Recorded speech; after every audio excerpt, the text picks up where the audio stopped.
Hola, hola, buenas tardes. ¿Me confirman que pueden escuchar, por favor? Buenas tardes, Lick, sí se escucha. Muy bien, muchas gracias. Bien, vamos entonces a dar inicio a la sesión de hoy, es decir, de hoy por la tarde. Y déjenme ver si puedo en esta ocasión cambiar un poquito lo que se estaría presentando. Vamos a hacerlo al revés. Ok. Bien, en esta ocasión, eh, bueno, ustedes tienen el código y la sesión va a girar exclusivamente en lo que el código dice. Bien, vamos a repasar la asignación y lo que habíamos acordado previamente. Tenemos tres grupos, tres equipos, el número 1, el número 2 y el número 3. En el grupo de WhatsApp aparece quiénes son las personas que los integran. Y habíamos dicho que iban a tener la asignación de dar lectura a algunos artículos del código y poder compartir con los demás una pequeña explicación. Ahora, lo que sí les voy a pedir a todos los demás es que mientras estemos escuchando a los compañeros o compañeras que están explicando, que nos concentremos incluso en los artículos que ellas o ellos puedan mencionar, que no estemos terminando la asignación nuestra, ¿no? Como quien dice, no he terminado, en lo que aquel está hablando yo voy a continuar leyendo. No, sino que hay que concentrarnos todos en los artículos que van a ser comentados. Bien, comencemos entonces. Allí ustedes tienen, digamos, la libertad de tienen la libertad de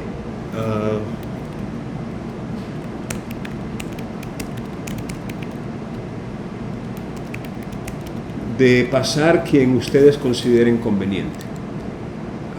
Tenemos varias opciones. Tenemos, por ejemplo, a Anabel, a Carballo, a Diana, Erika, la otra Erika, Irma, Katy. Bien, ¿quién va a comenzar?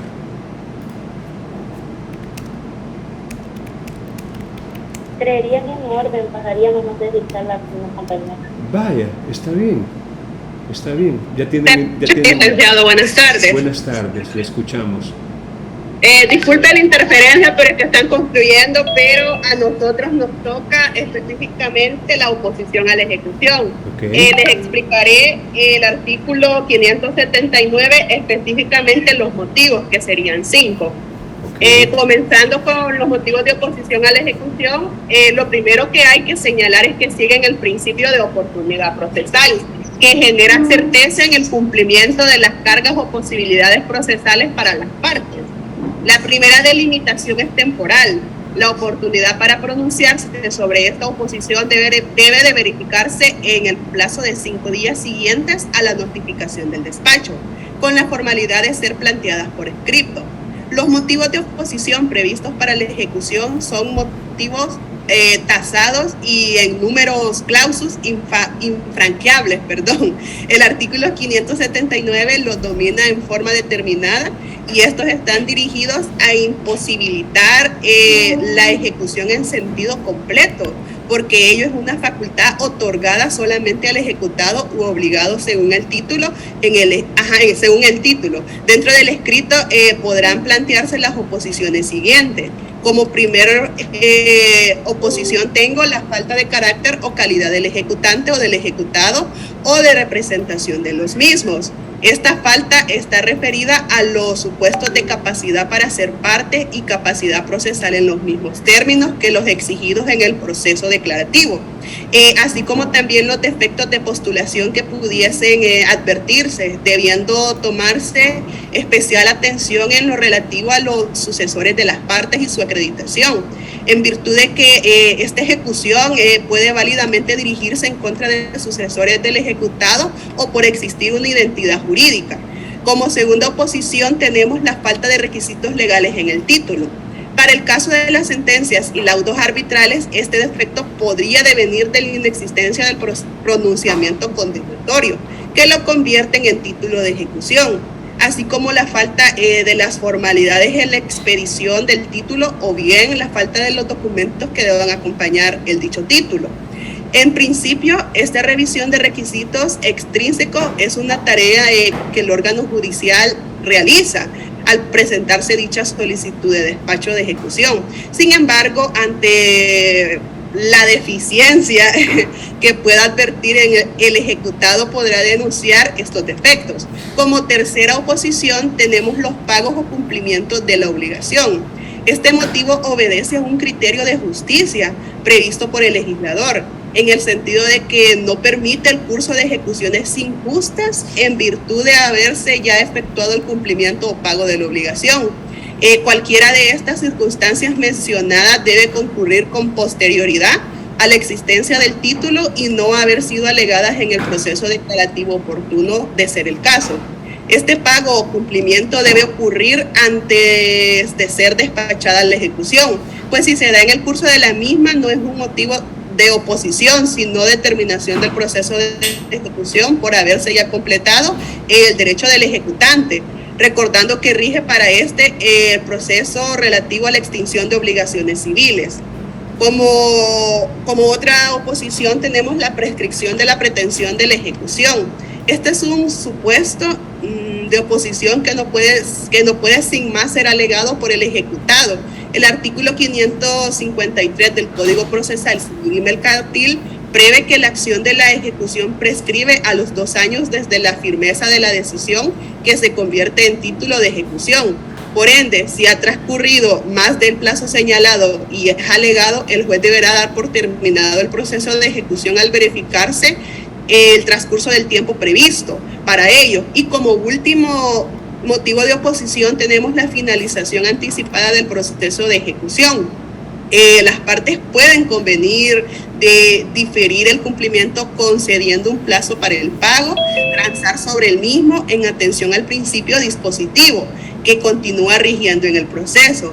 Mención y tratamiento diferenciado ha dado el legislador a oposiciones especiales no referidas al derecho de ejecución planteados por el ejecutante, como lo son las previstas en el artículo 583 y 585, que más adelante mis compañeras les explicarán. Referidas la primera a la denuncia de falta de competencia territorial, motivo que será sustanciado según los trámites generales de la denuncia de incompetencia, y la segunda referente a la forma en que ésta se está llevando a cabo, se está llevando a cabo la ejecución, es decir, actuaciones ejecutivas concretas que excedan o contradigan el título que fijan los alcances de la ejecución de este.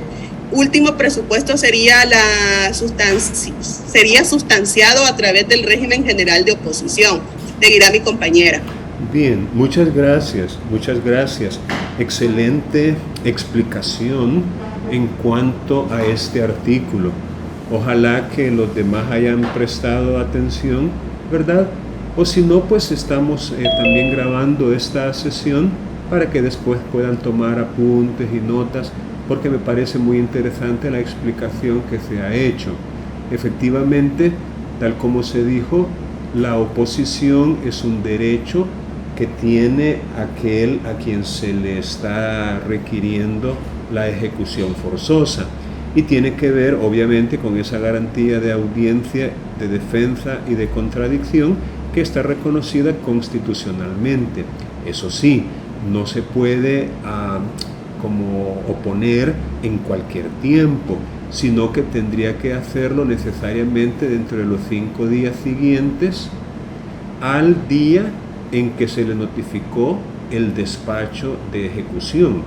Si lo intentara hacer fuera de ese plazo, pues se le va a declarar sin lugar los motivos de oposición, por muy justificados y por muy probados que estos sean. Eso implica que necesitamos, como litigantes, estar muy atentos y no dejar pasar estos 5 días para poder oponernos, para poder, mediante un escrito, presentar o formular esa oposición a la ejecución. Ahora, en cuanto a los motivos, efectivamente son motivos taxativos, es una cláusula cerrada, aunque podríamos válidamente decir de que quizás le hizo falta uno o quizás 2 motivos de oposición que también están contemplados en el código y que también ya fueron mencionados. Uno de ellos es precisamente la falta de competencia territorial. Ya hemos visto, o incluso no solo territorial, a lo mejor también falta de competencia objetiva o material. Imagínense, por ejemplo, un ejemplo, ¿no? Que un juez que no fue el que dictó la sentencia estuviera queriendo conocer de la ejecución, por un ejemplo, ¿no? Entonces sería una falta de competencia. Mire, él no es el competente, usted no tiene competencia para esto. Imaginémonos a un juez de paz queriendo ejecutar forzosamente lo resuelto en un acuerdo de conciliación que él, digámoslo así, homologó. El juez de paz no tiene competencia tampoco, o por razón del territorio. Ese sí es un poco más común y ya lo hemos visto antes, cuando se interpone una solicitud ante un juez que territorialmente no le corresponde. Entonces, podríamos también agregar, ¿por qué no decirlo?, agregar a esta lista el motivo de oposición de que el juez no es competente, ya sea por razón del territorio o por cualquier otro criterio. También eso de que las actividades de ejecución que se están autorizando en el despacho de ejecución exceden o contradicen el título mismo de ejecución. Ese podría también, en mi opinión, ser un motivo de oposición bastante fuerte, bastante válido, y no veo yo por qué excluirlo, ¿verdad? Es decir, su señoría, se me ha notificado el despacho de ejecución, pero resulta que en él se está incluyendo, por ejemplo, se están incluyendo algunos rubros que no están contemplados en el título de ejecución, lo que implica que hay un exceso en los límites establecidos por el título mismo, o se están incluyendo algunos rubros que de alguna manera no aparecen en el título de ejecución, o se me está requiriendo por medio de estas diligencias de ejecución forzosa que yo pague o que yo preste o que yo haga o no haga o deje o dé cosa distinta de aquella a la que se me condenó. O, como bien se dijo, se está requiriendo que se haga una actividad cuando la sentencia no tiene ningún pronunciamiento de condena. Por ejemplo, la sentencia es constitutiva o la sentencia es de mera declaración y no tiene ningún procedimiento, ningún pronunciamiento de condena. Entonces no es ejecutable y sin embargo ya se decretó, ya se me notificó el despacho de ejecución. Entonces, como vemos, podríamos ampliar esta listita de motivos, pero en todo caso son motivos especialmente previstos y no podríamos nosotros inventarnos ningún motivo y quererlo ofrecer como tal. Por ejemplo, miren, hace poco un colega me estaba comentando de que en una sentencia, vamos a ver si puedo mostrar la imagen, aquí está mejor. Decía que un colega me estaba contando que en una ejecución forzosa que le fue notificada a la parte que él representaba, hubo un error, pero un error muy grave, diría yo, porque cuando se hizo el cálculo de los intereses que había generado una deuda, el cálculo se hizo mal. Se hizo mal de tal suerte que el juzgado, el juzgador, no tuvo la suficiente diligencia y prácticamente, pues digamos un ejemplo, ¿no? El capital era de $3.500, un ejemplo, ¿verdad? Manejando valores así inventados por mí, 3.500 de capital. Los intereses que legalmente correspondía pagar llegaban a 1.500. O sea, 3.500 más 1.500, 5.000. Eso era lo justo. Eso era lo que tendría que haberse pagado. 5.000 en total. 3.500 más 1.500 de intereses y todo lo demás que se le pudiera poner. Pero, repito, al momento de establecer en la sentencia la cantidad a la que se condenaba, ejemplo, se le puso $8.000, 3.500 en concepto de capital y 4.500 en concepto de intereses. Ahora bien, el problema que se dio en ese caso concreto es que se dictó esa sentencia en rebeldía. Digo en rebeldía por cuanto la persona demandada en primera instancia no contestó la demanda, no dijo esta boca es mía, pues se atuvo, ¿verdad? Y la cosa es de que le empezaron a aplicar, digamos, un descuento en base a un embargo en su salario y digamos, se le fue acumulando. Pero ya con el despacho de ejecución, ya dictado, que iba por $8.000, entonces ya ahí ya ponen, como que dice, el grito en el cielo, ya ponen las alarmas, y ya dicen, no hombre, que hay una gran injusticia, aquí están cobrando de más. Ahora yo les pregunto a ustedes, ¿encaja en alguno de los supuestos de oposición? Es decir, la sentencia dice 8.000, a eso se le condenó. Hay una gran injusticia en ella, porque no se le tenía que haber condenado a pagar 8.000, se le tenía que haber condenado a pagar 5.000. Pero la pregunta sigue siendo si se podría, en opinión de ustedes, válidamente presentar una oposición, argumentando eso, argumentando que en realidad la sentencia contiene un error y que ese reclamo, ya esa ejecución forzosa, pues es una injusticia manifiesta y que en realidad la misma sentencia puede dar, digamos, los elementos para descubrir y para concluir que efectivamente es un error, se cometió un error. Ejemplo, en la demanda decía cuánto era el capital, cuánto eran los intereses, cuál es la fecha en que se cayó en mora, la sentencia indica la fecha en que tendría que haberse, digamos, computado o contabilizado los intereses, y es evidente pues que se equivocaron. ¿Qué dicen ustedes?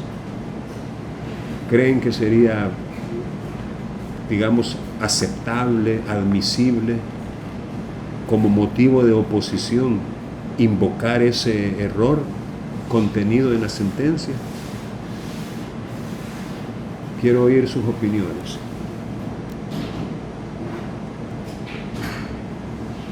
Ay, como ustedes no toman iniciativa, se la vamos a pedir a Irma Sofía. A Irma Sofía le vamos a pedir que nos apoye ahí con una opinión. Ajá, Irma Sofía, ¿qué piensa? Pues fíjese, licenciado, Hola. que estaba analizando, Ajá. porque usted dice de que se declaró en rebeldía, pues porque la persona vino, no contestó en el tiempo ni en el plazo que la ley estipula para que conteste. Así es. Entonces, ya posteriormente, pues él vio que los intereses eran ya muy grandísimos. y pues no sé la verdad qué proceso tiene que seguir, porque digamos, si él no tiene la capacidad para pagar estos intereses, entonces ¿cómo quedaría el caso? ¿Cómo haría esta persona? Eso me estaba surgiendo ahorita ahí la duda, porque o sea, el tiempo y el derecho que él tenía ya pasó, pues. Entonces, ¿cómo va a ser en eso estaba pensando ahorita. Muy bien, muy bien.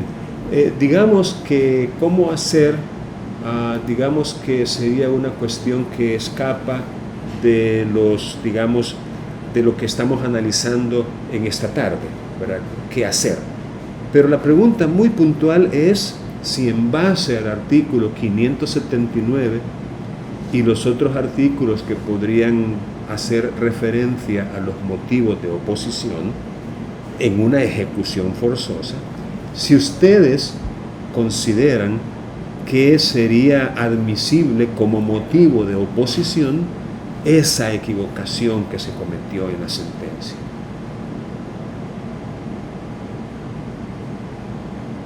¿Podría ser una revocatoria o una apelación? La cosa es de que aquí no estamos, digamos, en un proceso de cognición en el cual podamos, digamos, recurrir del despacho de ejecución. El despacho de ejecución, por cierto, resulta inimpugnable. No podemos recurrir de él. Lo único que podemos hacer es oponernos en base a este artículo que estamos analizando y apelar de la sentencia Ayala que se dictó en el proceso de cognición que dio lugar a la ejecución forzosa, porque recuerden, aquí estamos hablando de un proceso, estamos hablando de una diligencia de ejecución forzosa que, por cierto, no comienzan con una demanda, que quede claro, comienzan con una solicitud. Eso lo que quiere significar es que en realidad esta ejecución forzosa no es un proceso autónomo, no es un proceso, digamos, que comienza con una demanda y así como lo que hemos aprendido en el desarrollo y tramitación de los procesos, ya sea declarativos o especiales. No. Es como una fase o etapa administrativa confiada al órgano jurisdiccional, pero que no tiene las características del proceso. Entonces aquí, si bien es cierto, se abren aperturas para recursos, pero no para el despacho de ejecución, que es el que, digamos, da el inicio formal cuando se le comunica al ejecutado para que pueda presentar por escrito alguna oposición. Entonces, pensaría yo en ese sentido que pedir una revocatoria o una apelación no prosperaría. O sea, no sería eso como el recurso o el camino o la vía que se pueda seguir para tratar de enervar esta acción de ejecución. Pero insisto en la pregunta. Lick, Hola, dígame. no sé si, bueno, analizando el caso y lo que yo expliqué, no sé, bueno, yo lo llevaría como oposición específicamente en el requisito de falta de requisitos legales en el título, pero no sé si estaría en lo correcto.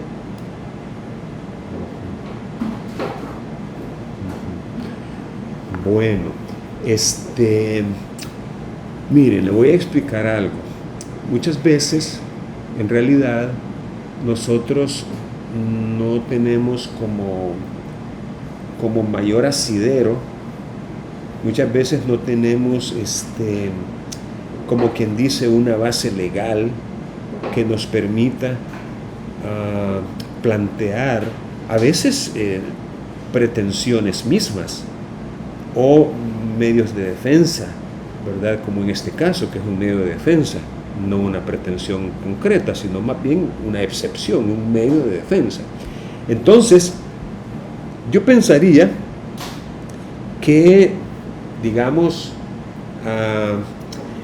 de plantearse una oposición, yo estaría de acuerdo con usted de que probablemente aquí tendría que caer, ¿verdad?, en este motivo que usted acaba de mencionar, solo que falta de requisitos legales en el título.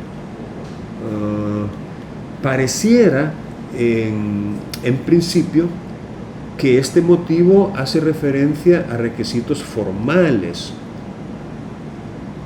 como por ejemplo un acuerdo de conciliación o una transacción que no ha sido aprobada por el juez o que no ha sido homologada por el juez. Pues le faltan requisitos legales para darle ejecutividad. Piénsese en una sentencia que no ha sido firmada por el juez que la dictó. O sea, le falta un requisito que sin él no puede producir efectos. Piénsese en un título de ejecución extranjero que no ha pasado por ese procedimiento de reconocimiento, el famoso exequatur. Es decir, no se llevó a la corte para que la corte le dé el visto bueno, pues el pase. Entonces, como que hace referencia, repito, a otro tipo de requisitos que no son, porque tampoco podría argumentarse válidamente que es un error material, ¿verdad? Porque no es ese el caso. O sea, sería un error material si, por ejemplo, en la sentencia, en todos los considerandos, en todos los fundamentos de hecho previos al fallo, se hubieran mencionado cantidades y se hubiera dicho, por ejemplo, por lo que es procedente dar lugar a la pretensión del demandante de condenar al demandado a pagar 3.500 en concepto de capital más 1.500 en concepto de intereses y demás costas, razón por la cual se accederá a lo pedido. En base a todas las consideraciones anteriores, por tanto, y en nombre de la República, fallo, condénase a pagar 8.000. Ahí sería evidentemente un error material, el que solemos llamar error de dedo, error de digitación. Ahí se equivocó el colaborador y no se fijó el juez cuando la firmó. Por ahí creo que podrían dar, digamos, esta falta de requisitos legales que podría ser la congruencia entre los considerandos y el fallo. Pero no es ese el caso. Pero coincido con usted en que al más no haber, definitivamente que ese caso concreto por aquí podría andar. Sin embargo, y yo le decía al colega que me estaba comentando esto, que yo no veía ningún chance de presentar una oposición que pudiera sostenerse, que pudiera sustentarse. Claro, como le repito, cuando uno no tiene asidero, pues no hay peor lucha que la que no se hace, y ni modo, pues hay que tratar de fundamentarla en lo que uno estime conveniente, ¿verdad? Ni modo, aunque ande pues perdido, más perdido que Adán en el Día de la Madre. Pero digamos que en este caso, y como el proceso que dio lugar a la ejecución forzosa era un proceso ejecutivo, y como no era con un título valor que se había entablado la acción ejecutiva en el proceso ejecutivo previo a la ejecución forzosa, yo le decía a él de que lo único que yo veía como salida o alternativa era utilizar el artículo 470 del Código, que dice que la sentencia dictada en el proceso ejecutivo no produce los efectos de cosa juzgada y que deja a las partes expedito el derecho de controvertir la obligación que causó la ejecución. Entonces, por ahí le decía yo, tenés que irte en el sentido de iniciar un proceso declarativo separado del ejecutivo para discutir lo que sucedió en el proceso ejecutivo, a fin de que en este nuevo proceso se modifique la sentencia de tal suerte que se logre que sea justa y legal en cuanto a cuánto es lo que tendría que haberse puesto como intereses. Pero bien, me llama la atención que el pago o cumplimiento de la obligación, para ser admisible, tendría que estar justificado documentalmente. Y me llama la atención porque es común que se hagan negociaciones de manera verbal. Es común, muy común. Y cuando digo negociaciones o negocios jurídicos, no me refiero únicamente a la creación de obligaciones, sino también a su extinción. Es decir, no es, digamos, descabellado pensar en un supuesto en el cual se haga un pago y no se documente, y sin embargo se haga un pago. Entonces, me parece que tal vez aquí, cuando exige que esté justificado documentalmente, tal vez no sea muy justo, ya que podríamos encontrarnos con un deudor que ya pagó, que ya cumplió, pero que no tiene un documento con el cual acreditarlo. Además, recordemos que una condena no solamente puede ser pagar una suma de dinero, por ejemplo, sino que también una condena puede consistir en hacer algo, en hacer una obra física, por ejemplo. ¿Creen ustedes que si el deudor ya hizo, ya cumplió haciendo esa obra, no se puede justificar con un reconocimiento judicial de esa obra? No podemos pedirle al juez, mire, ya hice lo que se me condenó, ya está hecho, ¿por qué no vamos y lo mira? No, aquí tiene que venir justificado documentalmente. O sea, como quien dice, chispa, voy a ir entonces a tomar video, voy a ir a tomar fotos para... O sea, yo lo siento, como repito, un poco corto, como que solamente fueran sumas de dinero las que pueden ser objeto de un pronunciamiento de condena, lo cual no necesariamente es así. Bien, enfatizar, y por favor que no se les olvide, miren, a veces hay que tomar notas y repasarlas después, las notas que uno ha tomado, para que queden más grabados en la memoria, en la mente. Los chinos, con su sabiduría de siglos, tienen un refrán que dice que más vale la tinta más tenue, más pálida, que una brillante memoria. Más vale. Como quien dice, no hay que confiar en la memoria nos puede fallar, nos puede traicionar. Entonces, si lo anotamos y lo estamos repasando, eso va a facilitar un poco el recordar las cosas. Miren, la prescripción tiene que ser alegada. No puede el juez declararla de oficio. Tiene que ser a instancia de parte, a petición de parte. Entonces, si la parte interesada en la prescripción no la alega, entonces no se va a declarar. Es como que no hubiera prescrito. De allí que hay que ponerle atención a los términos, a los plazos, y si de repente nos encontráramos con una ejecución forzosa que se solicitó pasados los 2 años que da la ley, perfectamente podemos plantear la prescripción de la acción de ejecución forzosa. Y de allí, si no lo hacemos, repito, vamos a perjudicar a la persona que estamos representando. Bien, ¿quién más quiere continuar con el 580?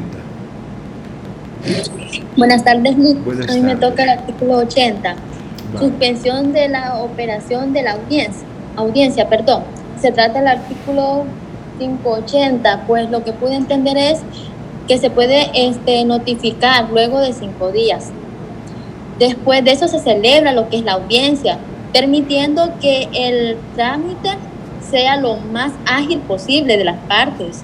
Asimismo, se compadecen, deben acudir con todos los medios de prueba pertinentes, sea por ejemplo el pago o cumplimiento de la obligación de la transacción o acuerdo al momento de formularse lo que es la transacción. Asimismo, se puede decir que la incomparecencia, por favor, incomparecencia injustificada se decidirá por los motivos de oposición sin escuchar lo que es al compadecente, si no es ejecutado. Así lo que puedo percibir de lo que es el artículo 80, licenciado. Bueno, muchas gracias, muchas gracias. Vaya, efectivamente este artículo lo que nos está explicando es que esa oposición que se ha presentado dentro del proceso, dentro del trámite o de la diligencia de ejecución forzosa, esa oposición se va a decidir en una audiencia.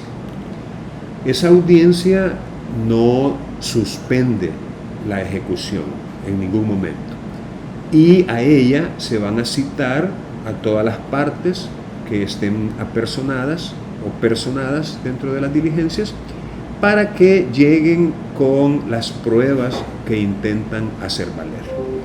Esa audiencia se va a celebrar dentro de los 5 días siguientes a la notificación de la misma.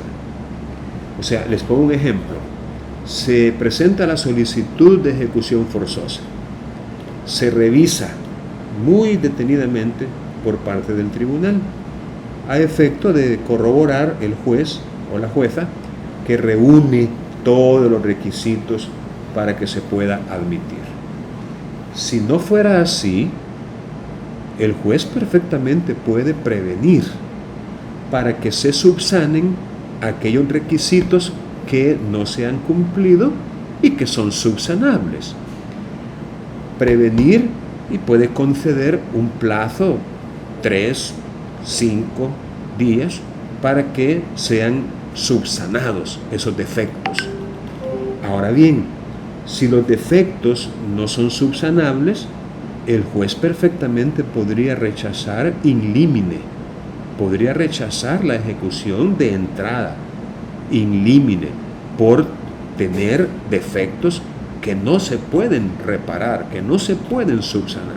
Ok, pero digamos que todo está bien, entonces el juez, admite la solicitud de ejecución forzosa y decreta o dicta un despacho de ejecución.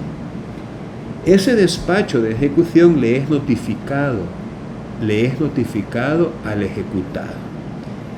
Y a partir del día siguiente, él tiene 5 días para, por escrito, presentar oposición. Si la presenta, entonces el juez, otra vez, le hace un pequeño estudio a este escrito de oposición y si lo considera que el escrito reúne las características y los requisitos de una oposición válida, entonces convoca, señala día y hora para una audiencia. Podemos llamarle audiencia de oposición. Esa audiencia es la que se va a celebrar dentro de los 5 días siguientes a la notificación de ese auto en el cual se tiene por admitida la oposición. Ahora bien, ¿qué pasaría si el ejecutante no comparece a esa audiencia? El ejecutante es el que presentó la solicitud, es el que quiere que se le conmine al otro a que cumpla, porque no lo ha hecho voluntariamente. Ese es el ejecutante. Si él no llega, entonces la audiencia siempre se celebra y se resuelve sobre los motivos de oposición sin escuchar, sin oír lo que tenga que decir el ejecutante. Pero si el que no comparece es el ejecutado, fíjense que aquí tenemos una consecuencia muy pero muy grave para el ejecutado, y es que se entenderá por la sola incomparecencia que ha desistido de la oposición. Se entenderá que ha desistido de la oposición. Y el juez va a adoptar las medidas pertinentes para continuar con la ejecución, condenándole a las costas procesales causadas y a indemnizar los daños y perjuicios que se le causaron al demandante si éste los solicita y los acredita. ¿Qué podemos aprender de esto? Que la no comparecencia por parte del ejecutado tiene consecuencias que son muy perjudiciales, lo que hace muy recomendable, si él quiere sostener su oposición, si quiere que se mantenga su oposición, tiene que ir a la audiencia. Ahora déjenme hacerle una pregunta a ustedes. ¿Qué pasaría si el ejecutado, habiendo presentado oposición, no comparece, pero no comparece por causa justificada? Ejemplo, se enfermó el mismo día que era la audiencia, a las 9 de la mañana, amaneció con una gripe, con una calentura, con un dolor de cabeza y de cuerpo que no le dejó pero ni levantarse. Amaneció enfermo. ¿O qué tal si para el juzgado iba cuando tiene un accidente, tan mala suerte que lo atropelló una moto o un carro y lo mandó para el hospital? Atropellado. O cualquier otra circunstancia. ¿Qué pasaría si para allá iba otra vez o un día antes y de repente, ¡pum!, lo capturan? Se lo llevan porque tenía un tatuaje ahí en un brazo y dijeron, no, venite, para acá vamos a ir a investigarte. Capturado por 15 días. Vaya, ¿qué piensan ustedes en ese escenario? ¿Milagro guardado? Presente, Luis. Ajá. ¿Qué piensa? Yo pienso que se podría suspender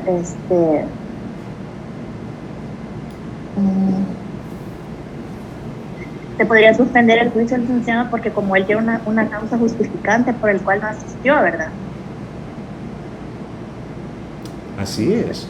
Efectivamente, él tiene una causa que a todas luces es justificada.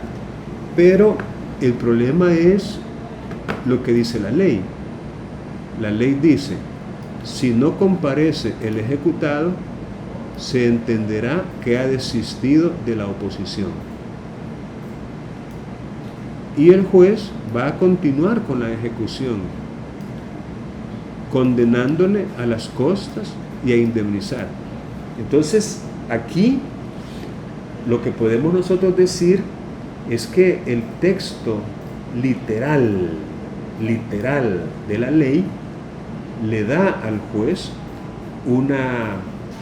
como que dice, lo que debe hacer, una directriz, pero esa directriz tenemos que interpretarla en caso de duda o de conflicto con los derechos fundamentales. Tenemos que interpretarla conforme a la Constitución. La interpretación de las leyes conforme a la Constitución se hace necesaria, se hace indispensable en ciertos casos como este. O sea, ¿cómo sabe el juez el propio día de la audiencia que el ejecutado no compareció porque no quiso, porque se le olvidó, porque una noche antes se puso bien borracho y amaneció de goma, y estando de goma, pues, ¿cómo diablos iba a llegar? Es decir, ¿cómo sabe el juez que era injustificada la incomparecencia? A ver, ¿cómo lo sabe? Fácil, no hay manera de saberlo, no hay manera de saberlo. Entonces, lo que el autor recomienda, tal vez no exactamente para este caso, pero en uno similar, la incomparecencia a la audiencia preparatoria, por ejemplo, lo que el autor recomienda, y a mi juicio con razón, es que el juez debería, antes de resolver, antes de tener por desistida la oposición, el juez debería darle la oportunidad al ejecutado, en este caso, o sea, al que no compareció, darle unos 3 días,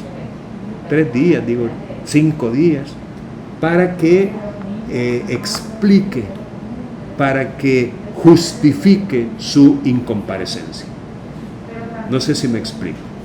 O sea, no resolver así como quien dice automáticamente, pues.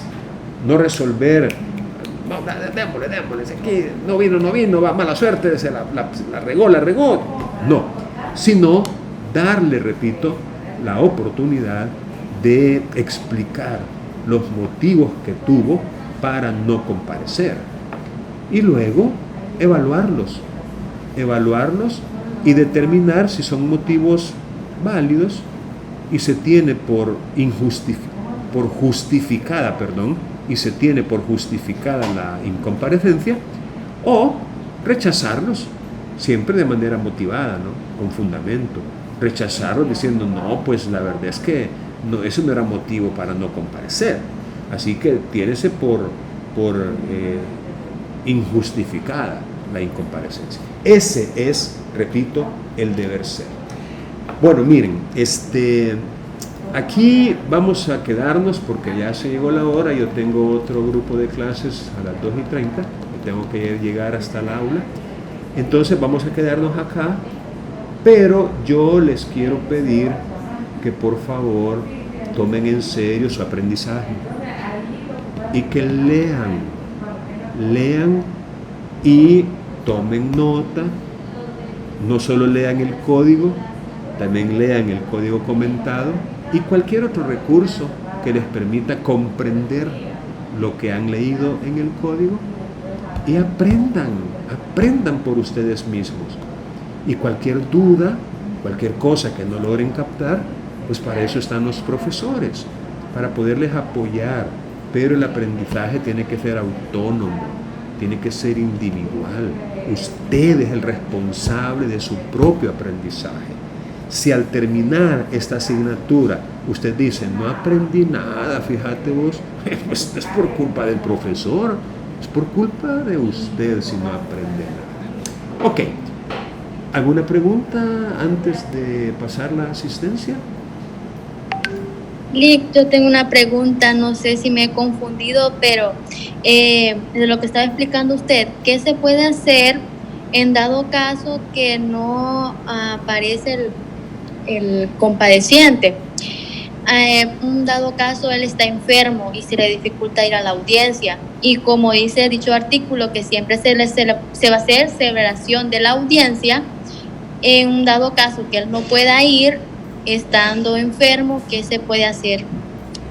Vaya, si la enfermedad es previa a la audiencia, 3 días antes, 2 días antes, 1 día antes, y él tiene oportunidad de hacerlo saber al tribunal acompañando una constancia médica, eso es lo que tendría que hacer. Es decir, informar al juzgado. Le informo, su señoría, que no podré asistir porque estoy enfermo, tal como se comprueba con la constancia de un hospital público que adjunto, y pues le pido con todo respeto que suspenda y reprograme. Eso es lo que se hace. La dificultad y el caso que yo planteaba es cuando el motivo es súbito, es como quien dice, no hubo oportunidad para podérselo hacerlo saber al juez con antelación, ¿verdad? Entonces lo que se puede hacer es eso. Bien, ¿alguna otra pregunta que tengan por ahí? Bueno, entonces vamos a pasar la famosa asistencia, pero antes voy a dejar de grabar.